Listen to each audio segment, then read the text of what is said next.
দর্শক আপনারা দেখতে পাচ্ছেন যে 1948 সালে ডোনাল্ড ব্র্যাডম্যান পিসারা ওভালে যে খেলেছিলেন, যে ম্যাচটা খেলেছিলেন সেই ম্যাচে টস করতে যাওয়ার ছবি।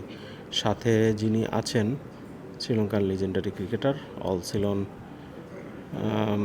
টিম নাম ছিল সেদিন, ওর ক্যাপ্টেন অধিনায়ক, তার ছবি।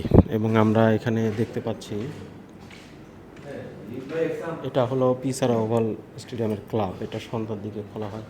এই মাঠের সবচেয়ে বেশি উইকেট পাওয়া এই ধরনের ছবি। এবং ডোনাল্ড ব্র্যাডম্যান ব্যাটিং করতে নামছেন ওই ম্যাচটাতে, সেই ছবি।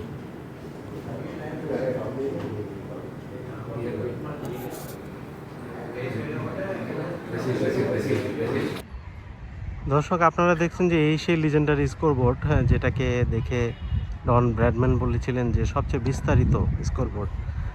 কারণ এখানে 11 জন করে ব্যাটসম্যানের নাম্বার, ব্যাটসম্যানের নাম, বোলারের ওভার, রান, উইকেট সমস্ত কিছু দেওয়া থাকে। অবশ্য শ্রীলঙ্কায় এই ট্র্যাডিশনটা আছে। শ্রীলঙ্কায় বিশাল বড় স্কোরবোর্ড থাকে।